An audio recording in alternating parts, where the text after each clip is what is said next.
It is the Blitz here on San Antonio Sports Star, ESPN AM 1250, 94.5 FM. I'm Jason Minix. We are live out at the Rue Pub, 281 in Redland Road, here till 7 o'clock tonight. Then, of course, Monday Night Football tonight.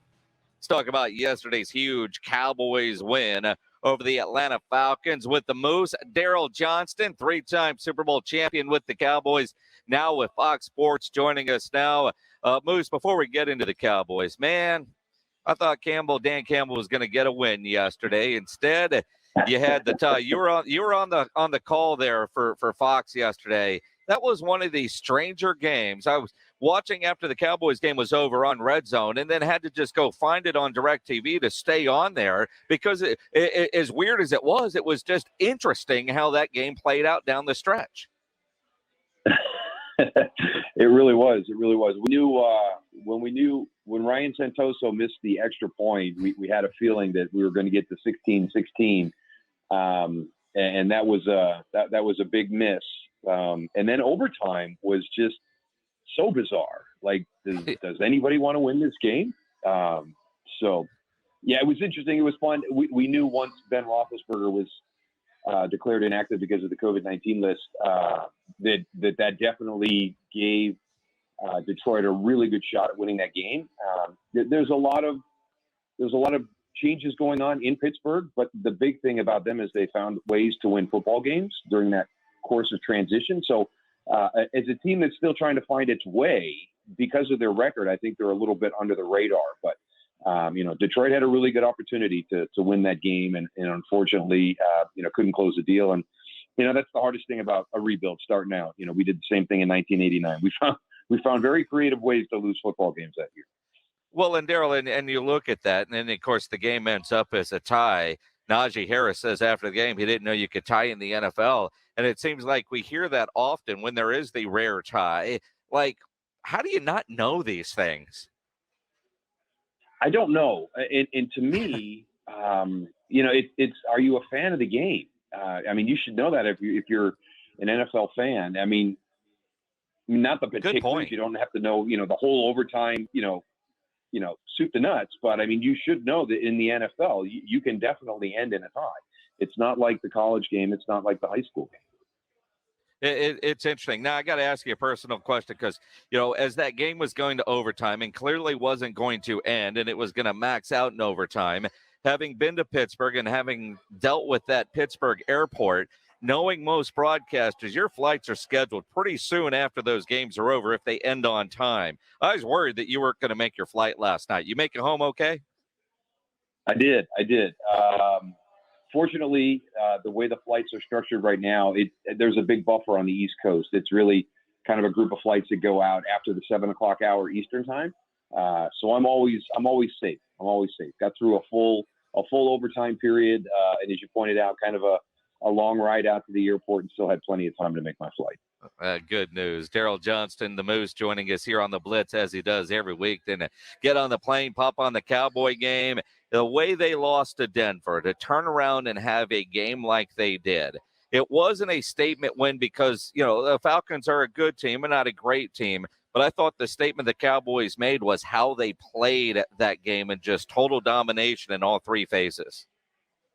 No, I agree, Jason. We had Atlanta earlier in the year against Miami, and we saw, Miami has the talent. They have the ability to play well on Sundays, with how they did against Baltimore on Thursday night.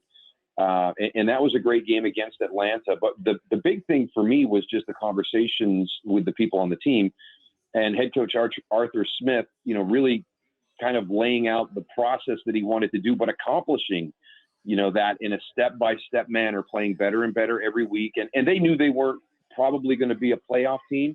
They were hoping to potentially get into that conversation, but they said that they would be a dangerous team at the end of the season for teams getting into the playoffs. So I think the statement that Dallas made yesterday, it was very impressive because that is a good team. They just come off a big victory against the Saints. There's a lot of positive things going on in Atlanta, and Dallas just took them out of the game in the first half.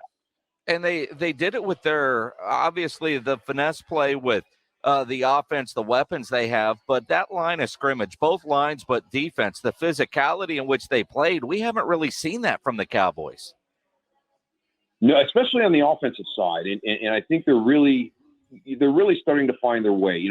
I think Connor Williams is improving. Grady Jarrett, it's a good player. He had Grady over top of him quite a bit. You're not going to win every battle. There was a few that Grady got the best of them. Still have got to clean up those penalties a little bit. But I think one of the big things is Connor Williams has really improved since the start of the season. I like what they do with Connor McGovern, and got very, very creative with him on Sunday. Some of those quick screens to the outside, and they've got Connor out there. He played some fullback. He motioned from the top of the eye and went to the wing. So. I just think that Kellen Moore is doing a lot of things, kind of the gadget play down there inside the red zone. I think that there's a great opportunity there, to be creative and really give the defense lots of things to look at and to think about. And that's how you can create an advantage in the red zone. So I just liked everything they did. But to your point, defensively, we've talked about the speed that unit has, through the entire starting 11 and then the key backups that come in during the course of the game. But really, yesterday, to your point, they really kind of controlled the line of scrimmage against Atlanta's offensive line. It was so impressive, and I think about how poorly they played the week before. Mike McCarthy said today they called last week Red Ass Week, and he gave them all a bunch of powder called anti-monkey butt, and he was talking about that because, Red Ass, for them to get fired up like that in a week, does the rah-rah stuff from coaches really work? It helps when you can kind of create a visual, and it's tongue in cheek. It's busting chops. It's really kind of building that culture inside your locker room where you really start to become that football family. So a lot of that kind of fits into that narrative. A great example was one of the things that we found out last week getting ready for our game is, defensive coordinator for the Detroit Lions, Aaron Glenn, when the guys came in after they got just destroyed by Philadelphia, we heard it was the game film for the Eagles game. It was actually the whole first half of the season. He had it on a hard drive. They took it outside, buried it in the ground and put it away and said, we're not going to talk about the first half of the season anymore. We're focused on the second half. So the symbolism of stuff like that, I think, it resonates with some people. Some people might think it's a little bit hokey, but I think the big things it does is it brings everybody together, and it's kind of a light moment, and it's a little bit of fun, and there's nothing better than busting chops in the locker room. Well, and again, to get embarrassed one week, to come back the way they did, I mean, clearly, what we saw against Denver wasn't really the true representation of the Dallas Cowboys, and I don't know that what we saw yesterday was either, but we know that was a lot closer to what we expect from the Cowboys on the offensive side. The defensive side, if they can continue to do that, I know it was personal for Dan Quinn. They gave him the game ball afterwards, but that group of guys went out and played for their coordinator, and I think that's something they can carry forward. Absolutely. Jordan Lewis, playing really well. And I think the adjustment, right? The game starts out and it's Kyle Pitts and it's Cordero Patterson. The two guys that you really can't let get rolling in that offense. And the first two drives, those are the key guys that are getting some of the chunk plays. And then all of a sudden that defense adjusts, they lock down. Anthony Brown's got a pick. Jordan Lewis has got a pick. Trayvon Diggs has got a pick. So, back to what they were doing, out throughout that first half of the season, taking the football away. Dorrance Armstrong is getting better with all the reps that he's getting now. I think everybody was concerned about how we're going to put pressure on Matt Ryan when we don't have Randy Gregory, we don't have DeMarcus Lawrence. Where is that going to come from? And I know everybody says it sounds cliche, but it's that next man up mentality that teams always reference. Dallas had a great example of that yesterday, and the pressure that they were able to put on Matt Ryan and that Atlanta offense. Well, they said all week it was just another game, and Dan Quinn very professional in how he handled it. In the meetings, do you think he was telling his players how much he wanted that one? And, to hold that team to 3, they're going for 2 late. I know the analytics say to do that, but they never let really the foot off the gas until Matt Ryan got pulled, then Cooper Rush got pulled. From a satisfaction standpoint, where do you think that ranked for Dan Quinn, and how much do you think he really talked about it to his players? Yeah, I think it's important to him because it's a win, and there was some growth, and I think the team got better, especially on the defensive side of the ball. But for Dan is one of the greatest people you'll ever meet. It's not about him ever. He's very, very humble. He's very, very focused. So for him, it was an opportunity to go out and get better, get a win for this football team. It happens to be against the team that I was the head coach for before I came here to Dallas, but that's going to be meaningless to Dan Quinn. When he sits back and reflects on it, it's like anybody that's been in that situation where you play your old team. You're gonna relish the result, but you don't use that as motivation during the course of the week as a player, and definitely not as a coach trying to get your players rallied to play well. And now this week they've got Kansas City on the road. The Cowboys are underdogs to the Chiefs because last night the Chiefs looked like the Chiefs and Mahomes looked like the Mahomes we expected all season as they beat the Raiders. How do you follow up a game like this against Atlanta knowing you got Kansas City this week and you're underdogs? It's amazing how mentally you just slide into that 1 week preparation schedule. So, the guys came in today, took a look at the film, highlighted the good, where some of the things that we can correct, go out, flush the body a little bit. And I guarantee a lot of them are already on to Kansas City right now. Starting to look at a little bit of film. Tomorrow will be a day off is what we traditionally had. But there's a lot of things that guys are doing to start the preparation before they really get into that big heavy work day, which was our Wednesday.